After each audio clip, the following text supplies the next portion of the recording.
Hello ஃபோக்ஸ், நான் கேகோக்குள். இன்னைக்கு எங்க வந்துடும் பாத்தீங்கன்னா, பரவசோலகத்துல கூட்டமா இருந்ததுனால மேட்டூர்ல குளிக்க வந்திருப்போம். வாங்க பார்க்கலாம். சண்டே அவுட்டிங் என்னோட அன்பு தம்பிகளோட டைம் ஸ்பெண்ட் பண்ணேன். பெரிய தம்பி பேர் வந்து கௌதம் கிருஷ்ணா, சின்ன தம்பி பேர் வந்து சாய் சித்தார்த். மேட்டூர்ல இருந்து 5 கிலோமீட்டர் தள்ளி கொளத்தூர்ங்கிற ஊர்ல தான் இந்த குளிச்சோம். சின்ன தம்பியும் சரி பெரிய தம்பியும் சரி 2 பேருமே அழுந்தாங்க. ஆனா நாங்க ரொம்பவே என்ஜாய் பண்ணிட்டு இருந்தோம். தம்பிங்க ஓரமா விளையாண்டு இருந்தாங்க.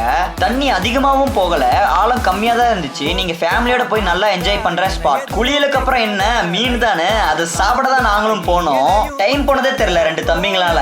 என்னைய வீடியோ ஷூட் பண்ண சொன்னா பட்டர்ஃப்ளை கப்புள்ஸ் பாருங்க. அப்புறம் இருக்கிற கொஞ்சம் மீன்லாம் ஆர்டர் பண்ணோம். மேட்டூர்னாவே தண்ணி ஸ்பெஷல் தான் மீனுக்கு. சாப்பாடு அளவு அதிகமாவே இருந்துச்சு. 60 ரூபாய் சொன்னாங்க ஒரு சாப்பாடு. அப்புறம் மீனோட வச்சு சாப்பிடும் போது இன்னும் நல்லா இருந்துச்சு. குழம்பு தான் ஃபர்ஸ்ட் கிளாஸ், வேற லெவல் டேஸ்ட். மீன் சில்லி, நண்டு சில்லி எல்லாம் சேர்த்து வச்சு சாப்பிடும் போது சூப்பராகவே இருந்துச்சு. சண்டே அவுட்டிங் எங்களுக்கு சூப்பராகவே முடிஞ்சிச்சு. நாங்கள் சண்டே அவுட்டிங் முடிச்சிட்டோம். அடுத்த விட நானும் உங்களை சந்திக்கும் வரை நான் உங்கள் கேகோக்குள்.